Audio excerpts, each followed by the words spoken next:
Hello, I'm Susannah Fuchs in Tasmania.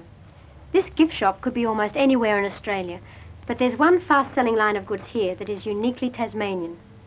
These miniature tables and chairs, made of apricot wood, are the work of a retired Launceston carpenter. But what he sees as his real creations are not for sale anywhere.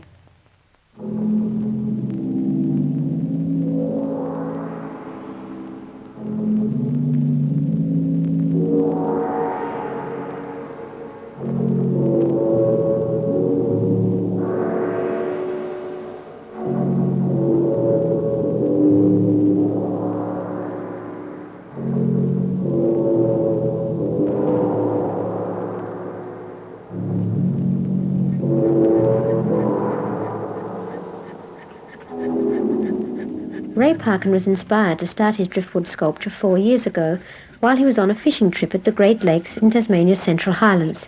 He now has a collection of more than 200 pieces. I'd say 98% of my stuff comes from the great source of supply in amongst our lake country. And I usually bring back 2 sugar bags full at least, and I sort them out. I bring them home. My daughter's a very keen searcher for these things, and she often comes back with something under her arm or on her shoulder if it's a big one, as a matter of the monitor lizard was. That she come home and she said, "Dad, what can you do with that? Do you think it's any good?" Ooh, it hit me straight away. I could see a real feature in it, see. Among the most interested folk who come to see my exhibition of driftwood are the Sunday school kids. Sometimes they get terrifically wrapped up in the things that I show them, and one that I mostly sneak away with is the snake, and come in with it and say, "Now look kids, look what I found on the mat outside," see? And you can just imagine, of course if they're girls they certainly do get tickled along with anything like that. It's a profitable thing, I think, to entertain the youngsters, and another thing, to tell them how these things come about. And I always bring in the things of the Spirit of God and the help He gives me in doing these things.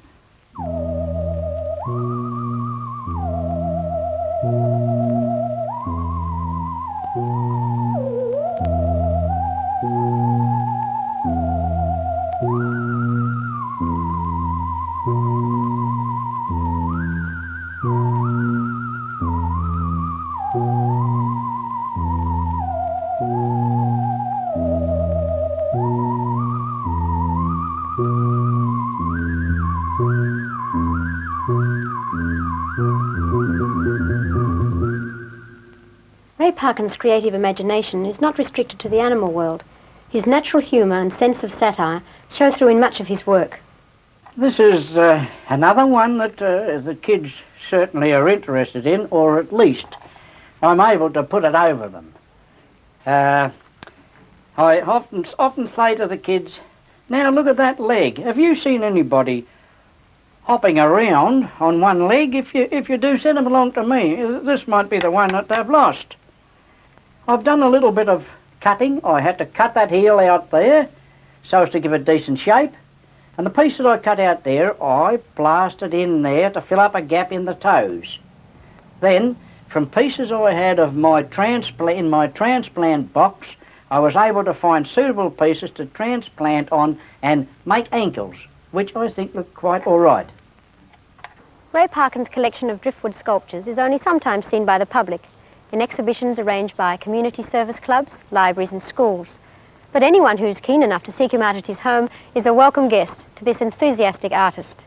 Susannah Fuchs in Tasmania.